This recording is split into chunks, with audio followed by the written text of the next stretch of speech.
Hola mothers, welcome back to the channel. I'm going to pull some cards, right, and tell you what I see coming up as a message for you. Only take what resonates, leave the mess. I was trying to say rest, but I said mess.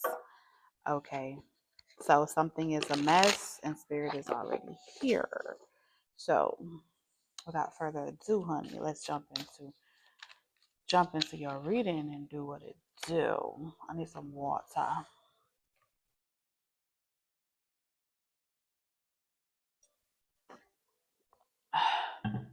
All right, so someone's thirsty. Like, yeah, I'm thirsty, but someone's thirsty for you. Something smells like new paint. Okay, someone could be painting or repainting, remodeling. I'm picking a repainting, remodeling. A message you have from my mom. I told you, brother. Listen, look at this card. Let it simmer in. You see that? Do he not look thirsty? I'm just gonna ask you again. Does he not look thirsty? He look thirsty as fuck. It says, sing along to your heart song, for it knows what you truly want. Heart's desires. So maybe you're the thirsty one. Maybe you desire something. Maybe you're fiending for something. I don't know. Or your heart is. What you fiending for? Embracing tranquility as your refuge, and serenity blossoms and peace enfolds your being. Now, if you are possessed with this person's energy and they are inside of you, or they are kind of like living rent free in any capacity in your energy, they will constantly show up as your energy. So that's also another way where if you know it's not you, and you're like, it's not my energy, that's this person's energy. There's some type of attachment somewhere, whether it's a sexual attachment, they know how to get in your head attachment, but this person's existing in your auric field. And so you may be compartmentalizing and ignoring this person if you are around them or you have to deal with them in any capacity. Like, you can be in any environment and be on a whole nother dimension mentally. So you may be in a different dimension. Okay. hmm So let's see what your heart's desires, because I know you want peace and you want to have a peaceful environment. And so someone could be masturbating as well to like invoke you or manifest you. Let's see what your heart desires. I mean, do you know what your heart desires? Not everybody be knowing what their heart desires, so we're gonna get some love messages. So take this part how it resonates, child, because it'd be different.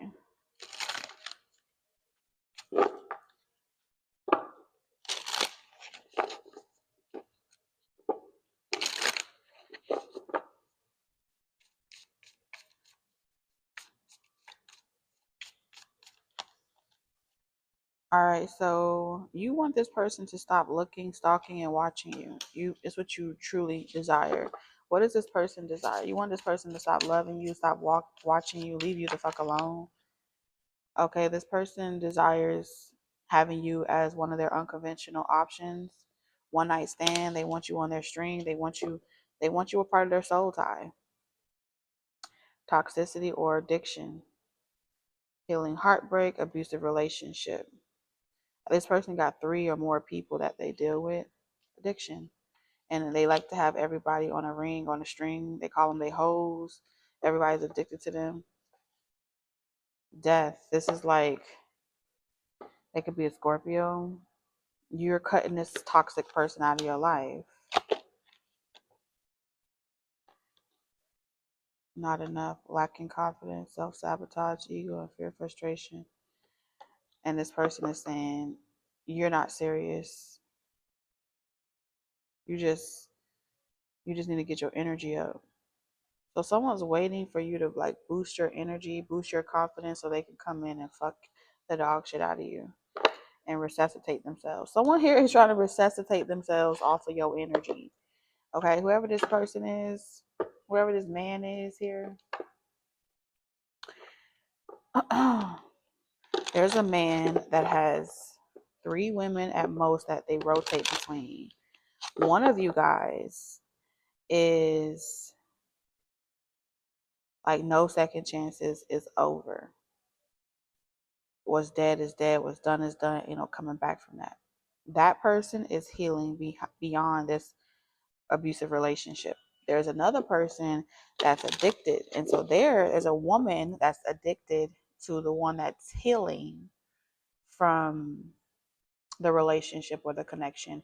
And she has become obsessed with you. So I don't know if it's you or her, but it's given Sex in the City. And so you know how you got Carrie, Mr. Big, and his wife. Okay, so it's like a third party situation.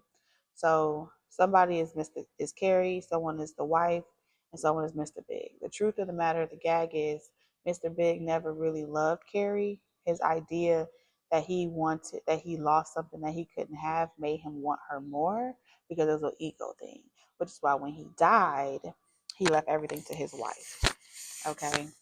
There's just something about his ego and his pride, third party situation, of feeling like, you know, he wanted Carrie, but he didn't want Carrie. He wanted Carrie because he couldn't have Carrie. And yes, she ended up getting him, but his last way of kind of like to shame her or checkmating her is to remind her even in death that she wasn't worth his inheritance. Even though he was willing to stay in a relationship with her, which she cut off every other person for him. And yes, he left his wife because he didn't love her either, but he still was trying to prove a point to Carrie. So his whole objective with dealing with Carrie was trying to prove to her that her way of living and who she was then acceptable to society. And Carrie was all about breaking the rules and doing it her way. And so in effort to prove that that's not how the system works, that's not how the world works, he didn't change her. He eventually accepted her, but in his death, he set his will up to where that would still be his last wish and testament. That the girl that was willing to, be cheated on, be married, and go through all of the growing pains and still choose herself, he respected the one that left him and chose herself. At the end of the day, even though he got to sleep in the same bed with Carrie every day and he got to have these wild escapades, his respect lied with the person that was willing to walk away from him. And that was a way to prove to Carrie that, yeah, you may have me, but you'll never be my wife. Even though they got legally married, you know, he still wanted her to know, like, you weren't worth my inheritance. You was worth having me in life and us having something together, but you weren't worth my inheritance. He didn't have kids with her. He didn't build. He lived her life with her, and they got to enjoy each other and love each other for the time that they had. But like I said, when he left his millions, he left it to his ex-wife, and they weren't even married anymore. So, like I said, that's the third party dynamic that I see here. Someone is Carrie, someone is the ex-wife, and someone is Mr. Big. Which one are you? If you're Carrie, then you would be coming up as, I'm addicted. I don't know why I love him, but I just love him, and he just makes me feel some type of way, and I gotta have him. If you're the wife, then you would be in the position where it's like, I don't want nothing to fucking do with none of y'all. Y'all all need to leave me the fuck alone. If you're the ex-wife, and if you're Mr. Big, you're kind of like, the ex-wife knows her worth, but I'm also addicted to this person. I gotta have this person too. And so really Mr. Big was Mr. Big. He could have whatever he wanted. That was his whole point. Because he's a man. It was all about misogynistic shit. He's a man. So there's something about trying to push the limits, make you vote on your own beliefs, your own standards.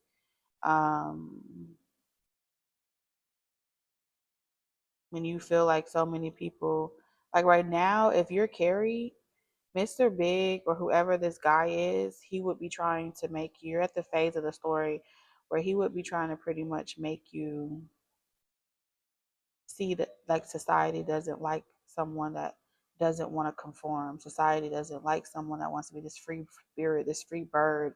Society looks at that, frowns upon that because you don't have a man on your side and you're not living a life, you're living a very promiscuous life.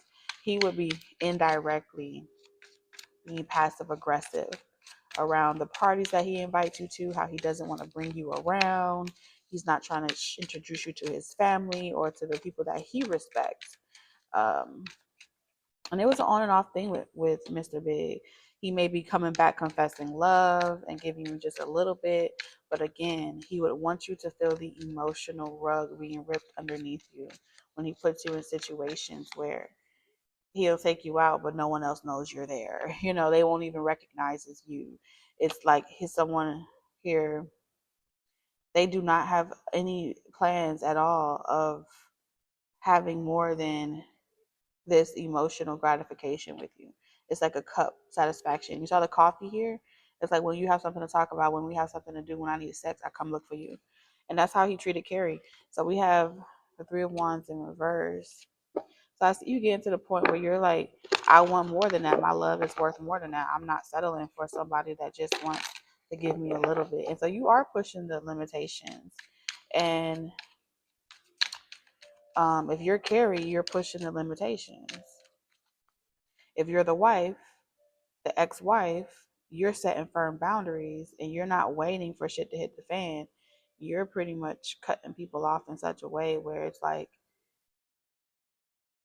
you know, if you have a problem with me divorcing this person or not holding this person's hand or not nurturing them, not letting them back into my life, that's your business. So you would be in that energy of really like, no, I'm not taking nobody back. I mean what I say what I mean. I don't care how much. My peace is not compromising. I'm not compromising my peace for nobody. Even if this person is trying to use friends or family as a way, or they're a group like, you don't think y'all can work it out? It's like, no. So it's definitely one door is closing and the other one is opening. And I feel like for whoever is in the carry energy, you're starting a new chapter with this person. When you, every time that you say what you will and won't accept, this person like, okay, fine, I go find it somewhere else, and then they go attempt to find it somewhere else, and they realize that no one else is going to accept their bullshit, and they come back to you. Or the fact that you're online showing yourself being promiscuous, it makes this person want to come back around and like wrangle you, like, you know, um makes this person wants to come back around and humble you, show you how much you're behaving like a fool, like take control over you. Like this person sees you as property, like a mistress energy.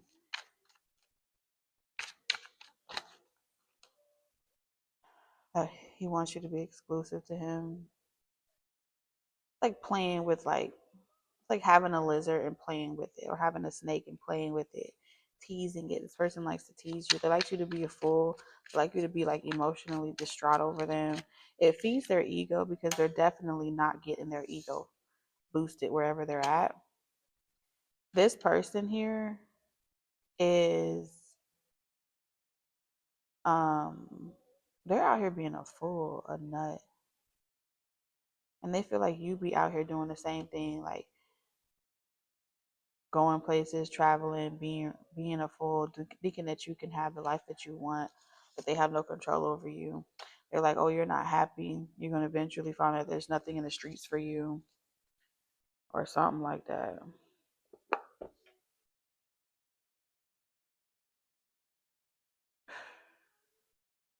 This person is like never. If you're the ex-wife or something, this person will never let you like be happy. The person is very. They stalk you on social media. They feel like you are playing a very risky game with your life, because they'll never accept a blended family situation or the idea of you dating someone. I'm hearing like over my dead body type of energy. Okay. So like be mindful of this entire situation, because This person is relentless. Like 110% relentless.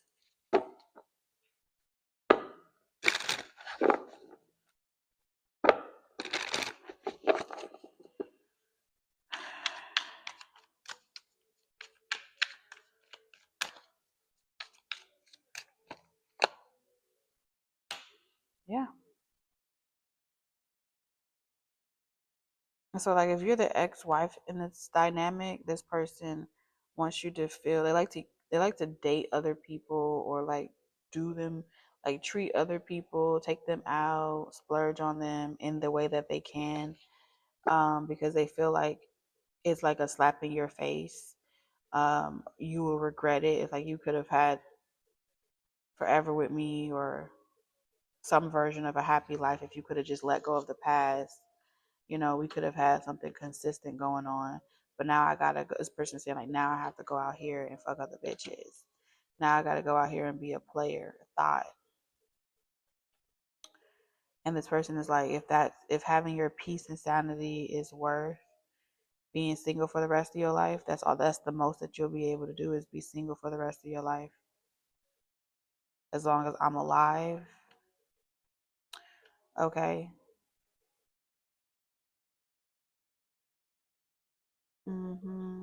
This person also does things like if you have a social media platform, this person like tells other people about your social media platform because they be also trying to make the third party situations, or whoever they're talking to, they like to make them feel like, wait a minute, like what's so special about that person?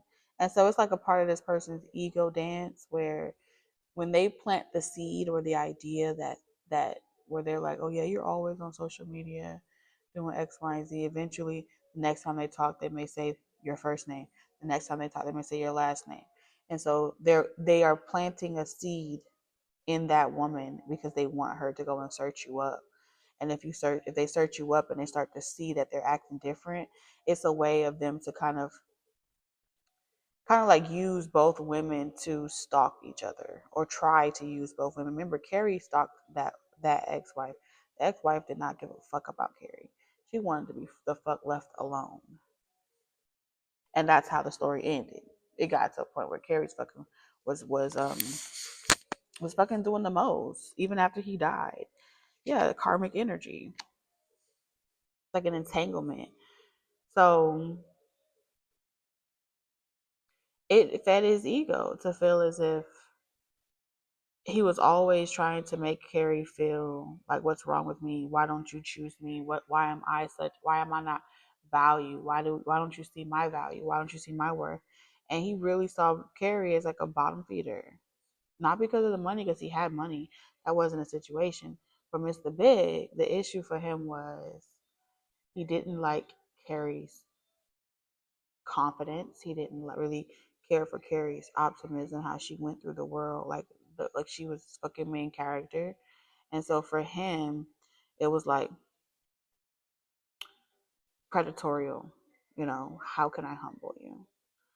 And so a part of humbling you is first giving you everything that you want, making you have fall in love with the idea of a fairy tale, and then getting you comfortable and vulnerable, and then snatching the rug from underneath you. It's like covert narcissism in a way without ever having to put hands on you, but a way to always hold on to you. It's an attachment style. Yeah, you belong to me. You're my property. Everywhere I go, you go. Without me, in your best interest, keeping this person alive would be your best interest because when they die, you would be nothing more than the water boy, the pool girl, the helpmate, the pick me. But I feel like for the most part, whether this person has money or not, the most that this person has is dick and bubblegum. This person doesn't even have anything of real value. They just get everybody all emotionally caught up in their head. It's like you pay for dinner, and even if they pay for dinner, someone else is helping them pay for their lifestyle that allows them to go out there and pretend like they got everything under control. Four of Wands. Yeah, this person is a homosexual bodies. Someone is a legit homosexual, and they know it. and they feel like it's only a matter of time. This person also wants the ex-wife in this dynamic or something like that to expose them, and so they can like, it's like, oh, you ran all my hoes off, and now I gotta deal with you, or I gotta fuck with you because you ran all my hoes off. They want you to be like the blame for something. So this person is manifesting like, I tried to move on and you took everything from me. You left me with nothing. It's only right. They're trying to do like a guilty conscience type of thing. Abusing power again is showing up for this person. So if these tactics sound familiar to you, your message here is, I feel like Spirit is giving clarity on what roles are being performed here, letting everyone know where the cookie crumble, where the energy lie, and is your heart desiring lust or love? Let's get some hold on.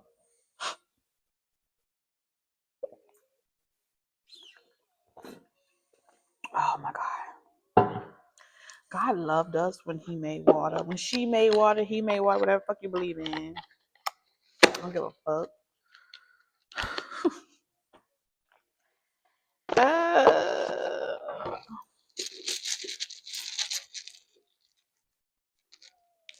Okay. Alright, so we have LA. Someone's from LA, Atlanta, Arizona, Kansas, Kennesaw, Texas, Evergreen, Seattle, T. I heard I don't kiss and tell. T, kiss, ass. Okay, someone's lazy. Someone's always late. They're always late. They make a lot of excuses for being late. We have Kate. Someone here is a Kate. Someone with their Kate and Edith too. Third party situation. All right, someone is tall. Tell. Someone's going to tell. Someone's going to be telling a tale, a fable, lying. I heard Johnny. Telling lies. Okay. Someone's name could be Johnny. Someone's name could be Tail. Shark Tales. Teal. Seal. Okay. Someone could be African descent. Crazy. Someone's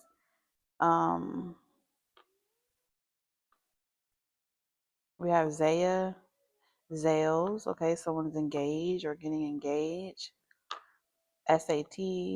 Saturday. Something might get engaged on a Saturday.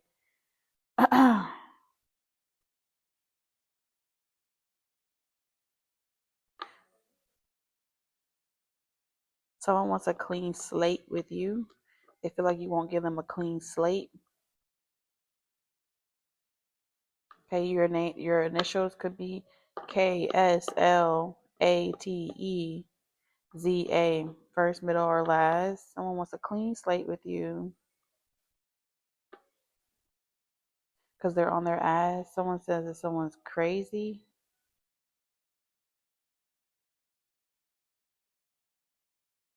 I'm also seeing sane.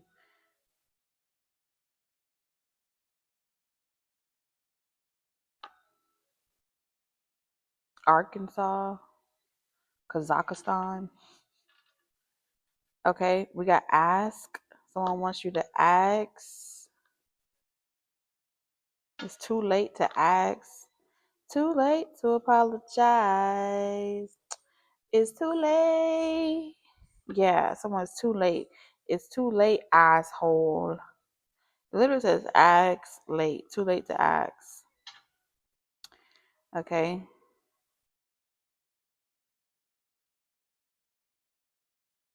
I got my achy breaky heart. Taser. Someone needs to get a taser. Tasmanian devil. Someone has tantrums.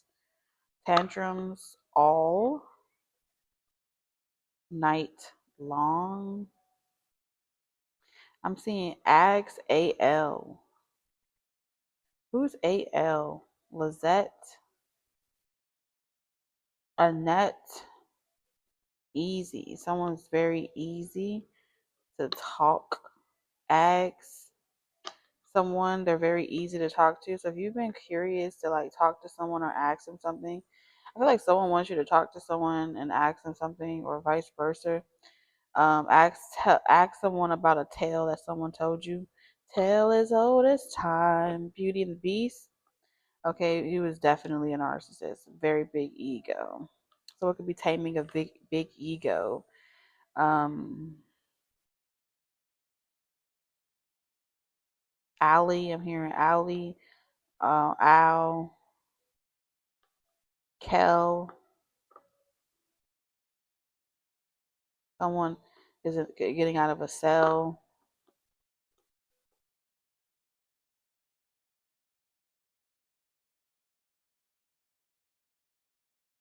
I'm hearing Lassie. Okay, lake. Someone wants to go to a lake. Okay, someone is at a lake. Lake in Arizona. Lake Arizona.